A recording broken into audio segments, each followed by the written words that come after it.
상상해 보셨을까요? 인류 역사상 가장 길었던 전투, 그리고 가장 좁은 전장에서 가장 많은 피를 흘린 싸움을 말이죠. 무려 10개월이라는 시간 동안 100만 명이 넘는 무고한 생명이 희생된 곳, 우리는 그곳을 붉은 지옥이라 부릅니다. 바로 베르댕 전투 이야기입니다. 대체 무엇이 이 끔찍한 비극을 시작하게 했을까요?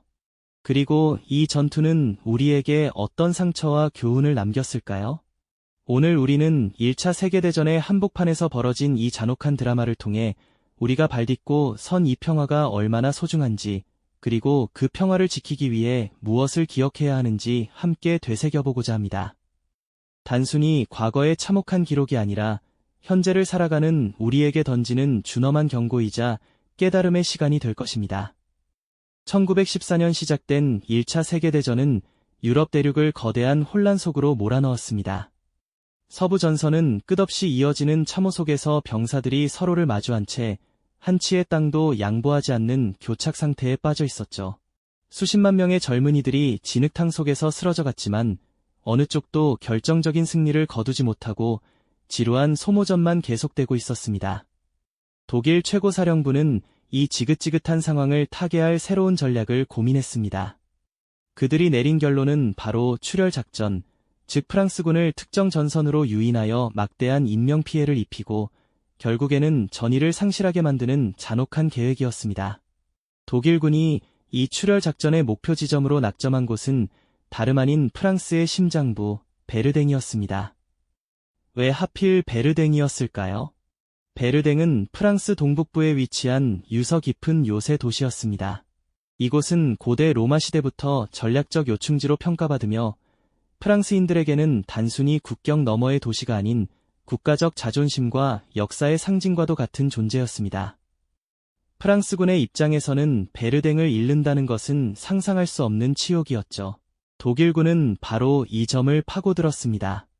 베르댕을 공격하면 프랑스군은 국가적 명예를 걸고 필사적으로 방어에 나설 것이고 그 과정에서 독일군은 최소한의 병력 손실로 프랑스군을 최대한 피 흘리게 만들 수 있다고 계산했던 겁니다. 당시 베르댕의 상황은 독일군의 계획에 더욱 확신을 더했습니다. 프랑스군 최고사령부는 다른 전선의 병력을 집중시키기 위해 베르댕 방어선에 병력과 포대를 상당 부분 철수시킨 상태였습니다. 요새들의 방어력은 여전히 강력했지만 이를 지킬 병사들의 수는 턱없이 부족했죠. 참호선도 제대로 정비되지 않은 곳이 많았고 방어 시스템은 느슨하게 유지되고 있었습니다. 독일군은 프랑스군의 이러한 허점을 정확히 꿰뚫어 보았습니다. 그들은 베르댕이 프랑스군의 목줄을 끊고 전세를 뒤집을 결정적인 기회가 될 것이라고 확신했던 것입니다. 전우는 서서히 베르댕 상공을 뒤덮기 시작했습니다. 1916년 2월, 독일군은 베르댕을 향해 엄청난 양의 포탄과 병력을 집결시켰습니다. 프랑스군은 알지 못했죠. 자신들의 심장부를 노리는 거대한 폭풍이 얼마나 잔혹하고 파괴적인 형태로 다가올지 말입니다. 고요했던 베르댕의 숲과 마을은 곧 인류가 경험할 가장 끔찍한 지옥의 서막을 맞이하게 될 운명이었던 겁니다. 이 불길한 예감은 점차 현실로 다가오고 있었습니다. 과연 프랑스군은 이 압도적인 공격에 어떻게 맞섰을까요? 다음 이야기에서 우리는 붉은 지옥의 문이 열리는 그 순간을 마주하게 될 것입니다. 프랑스군이 자신들의 심장부를 노리는 거대한 폭풍의 실체를 알지 못했던 그 순간, 전장의 시계는 1916년 2월로 향하고 있었습니다. 고요했던 베르댕의 숲과 마을은 이제 인류가 마주할 가장 끔찍한 지옥의 서막을 기다리는 운명이었죠. 과연 프랑스군은 이 압도적인 공격에 어떻게 맞섰을까요? 붉은 지옥의 문이 열리는 그 순간을 우리는 이제 마주하게 될 것입니다. 1916년 2월 21일 아침, 베르댕의 새벽은 상상조차 할 수 없는 굉음으로 갈라졌습니다. 독일군은 무려 1200문에 달하는 야포를 동원해 프랑스 전선 전체에 걸쳐 대규모 포격을 퍼부었죠. 그야말로 땅이 흔들리고 하늘이 무너지는 듯한 충격이었습니다. 9시간 동안 무려 200만 발이 넘는 포탄이 쏟아졌다고 하니 그야말로 철의 비가 내렸던 것이죠. 숲은 순식간에 나무줄기조차 찾아볼 수 없는 앙상한 폐허로 변했고 마을은 흔적도 없이 사라져버렸습니다. 땅은 온통 포탄 구덩이로 뒤덮여 마치 달 표면처럼 울퉁불퉁하게 변해버렸죠. 이 압도적인 포격은 단순한 공격이 아니었습니다. 프랑스 병사들의 사기를 완전히 꺾어버리고 방어선을 무력화시키려는 독일군의 치밀한 전략이었죠. 포격이 멈추자마자 독일 보병들이 무인지대 위로 돌격해왔을 때 프랑스군은 이미 혼란과 충격 속에 빠져 있었습니다. 수많은 병사들이 포격으로 인해 육체적인 부상뿐 아니라 정신적인 공황 상태, 즉 셀쇼크를 겪으며 제대로 싸울 수조차 없었죠. 그야말로 살아있는 지옥이 눈앞에 펼쳐진 셈이었습니다. 하지만 프랑스군은 이 절망적인 상황 속에서도 결코 무릎 꿇지 않았습니다. 초기 방어선이 속절없이 무너지고 요새들이 하나둘씩 독일군의 수중에 떨어지는 와중에도 프랑스 병사들은 필사적으로 저항했죠. 그들은 흙먼지와 포연 속에서 폭발과 섬광 사이에서 자신들의 조국과 동료들을 지키기 위해 몸을 던졌습니다.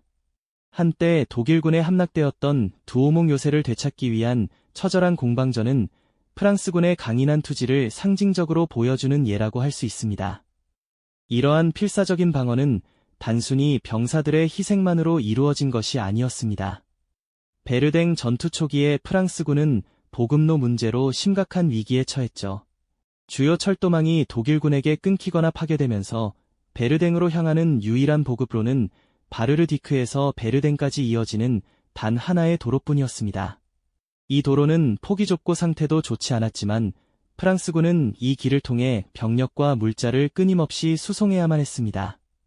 프랑스군은 유일한 보급로를 성스러운 길, 즉 라 부아사크레, 라바세크리라고 불렀습니다.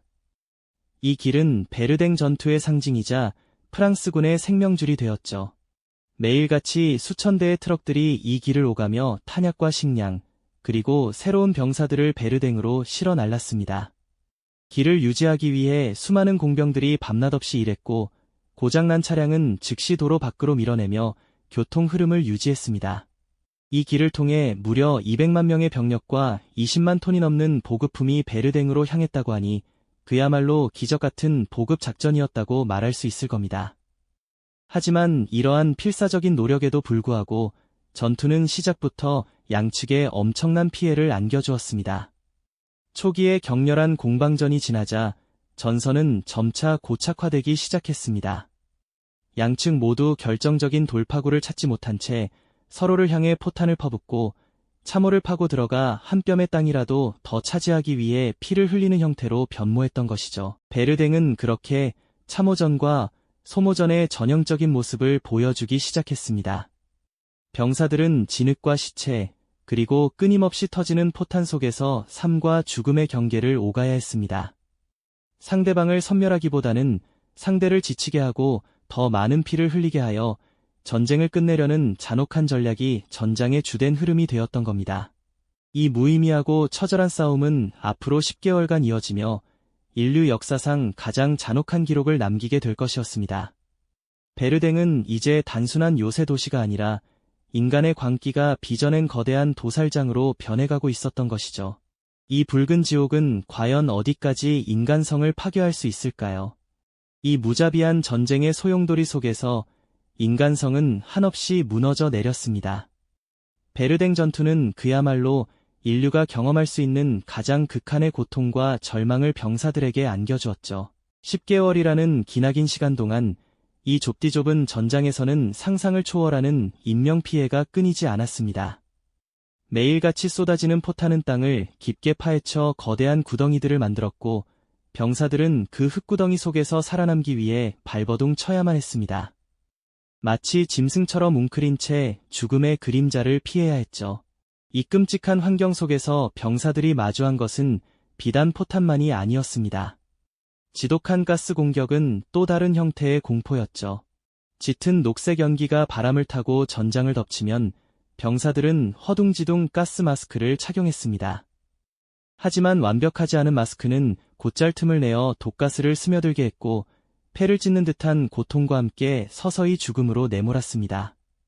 가스 공격이 지나간 자리에는 마스크 속에서 질식한 병사들의 시신이 즐비했고 살아남은 이들의 눈빛에는 평생 지워지지 않을 트라우마가 깊게 새겨졌습니다. 굶주림과 갈증 또한 병사들을 괴롭히는 잔인한 적이었습니다. 보급선은 끊기기 일쑤였고 썩어가는 시체와 오물로 오염된 물을 마시며 버텨야 했습니다. 병사들은 생존을 위해 쥐와 벌레까지 잡아먹어야 하는 비참한 상황에 내몰리기도 했죠.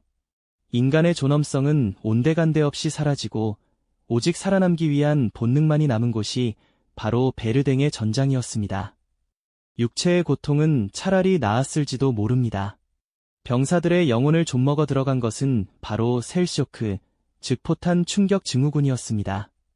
쉼없이 터지는 포탄 소리, 친구들의 죽음을 눈앞에서 목격해야 하는 참혹함, 그리고 언제 자신에게 죽음이 닥칠지 모른다는 극도의 불안감은 병사들의 정신을 산산조각 냈습니다.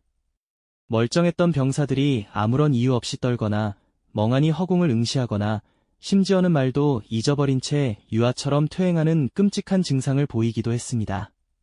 이들은 더 이상 전투를 수행할 수 없었고 전쟁의 가장 비극적인 희생양이 되었죠. 베르댕 전투는 특정 요새와 언덕을 중심으로 피비린내 나는 공방전이 펼쳐졌습니다.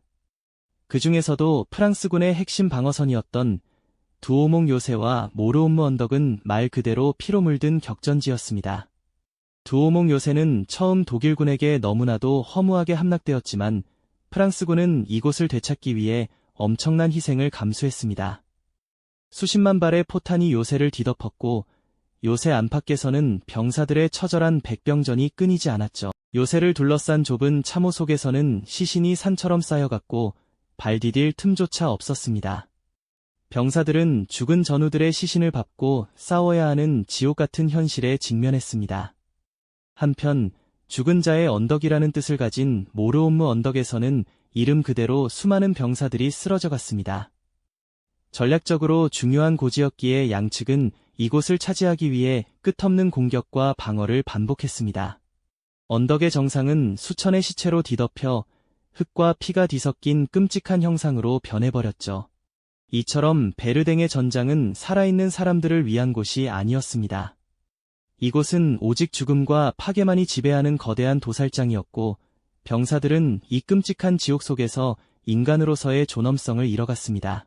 그들의 눈빛에는 더 이상 희망이나 용기 같은 것은 찾아볼 수 없었죠. 오직 공포와 절망, 그리고 삶에 대한 마지막 미련만이 남아있었을 뿐입니다. 이 무의미한 혈투는 과연 무엇을 위한 것이었을까요? 단 몇 미터의 땅을 차지하기 위해 수만 명의 병사들이 목숨을 잃는 광경은 전쟁의 비극성을 극명하게 보여주었습니다.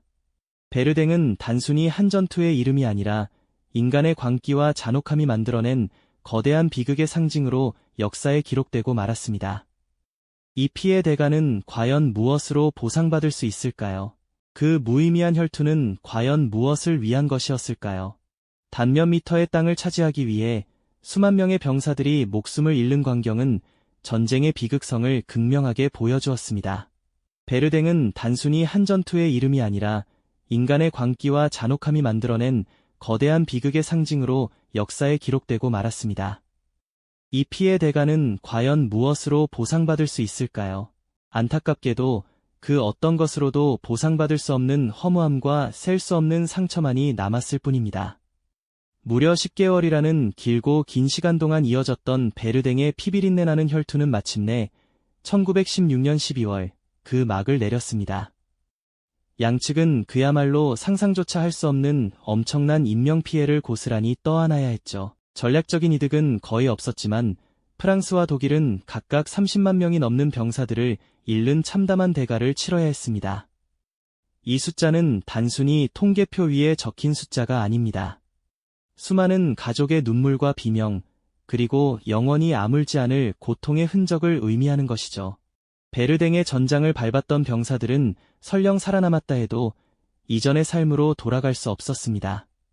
그들은 셀쇼크라는 이름으로 불리는 깊은 정신적 상처와 포탄 파편에 찢기고 독가스에 그을린 육체의 고통 속에서 남은 생을 보내야 했습니다.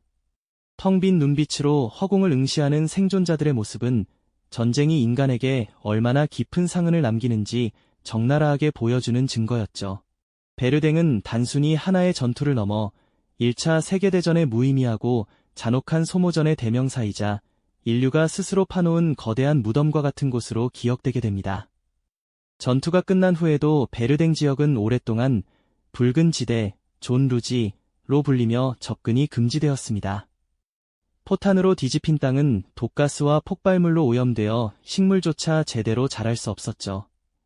폐허가 된 마을과 숲은 전쟁의 참상을 고스란히 간직한 채 마치 유령처럼 남아 있었습니다. 하지만 시간이 흐르면서 그 황량했던 땅 위에는 수많은 묘비와 위령탑이 세워졌습니다. 이곳을 찾는 사람들은 이 비극적인 역사를 기억하며 다시는 이런 참혹한 일이 반복되지 않기를 기도합니다. 베르댕은 이제 평화의 소중함을 일깨우는 살아있는 교훈이 된 셈이죠. 결국 베르댕 전투는 그 누구도 진정한 승자라고 말할 수 없는 처참한 현실만을 남겼습니다. 무의미한 희생만이 가득했던 이 전장은 인간의 광기와 잔혹함이 만들어낼 수 있는 지옥의 정점을 보여주었죠. 살아남은 병사들의 텅 빈 눈빛과 폐허가 된 베르댕의 황량한 모습은 우리에게 깊은 절망감을 안겨줍니다. 베르댕은 단순히 역사의 한 페이지가 아닙니다. 그것은 전쟁이 인류에게 가져다주는 궁극적인 파괴와 무의미함을 극명하게 보여주는 증거입니다. 이 비극적인 교훈은 우리가 지금 누리는 평화가 얼마나 취약하고 소중한 것인지, 그리고 그 평화를 지키기 위한 노력이 끊임없이 이어져야 하는지를 가르쳐주는 강력한 경고인 것이죠. 오늘 우리가 베르댕의 끔찍한 기억을 다시금 되새기는 이유는 무엇일까요? 이 역사는 단지 지나간 과거가 아니라 현재 우리가 발딛고 선 이 평화로운 세상이 얼마나 많은 피와 희생 위에 세워졌는지 끊임없이 일깨워주는 살아있는 증언이기 때문입니다. 인류의 역사는 안타깝게도 끊임없는 갈등과 전쟁으로 얼룩져 왔죠. 하지만 베르댕의 교훈을 잊지 않고 평화를 위한 노력을 계속한다면 우리는 더 나은 미래를 만들어갈 수 있을 겁니다. 전쟁의 상흔이 여전히 남아있는 베르댕의 땅과 그곳에 잠든 수많은 영혼을 기억하는 것, 그것이야말로 우리가 평화를 지키기 위한 가장 중요한 첫걸음일 테니까요. 베르댕이 우리에게 남긴 질문은 여전히 유효하며 이 질문에 대한 답을 찾아가는 우리의 여정은 앞으로도 계속되어야 할 것입니다. 이 영상이 도움이 되셨다면 좋아요와 구독 부탁드립니다. 여러분의 응원이 제게 큰 힘이 됩니다. 다음 영상에서도 더 유용한 정보를 공유하겠습니다. 감사합니다.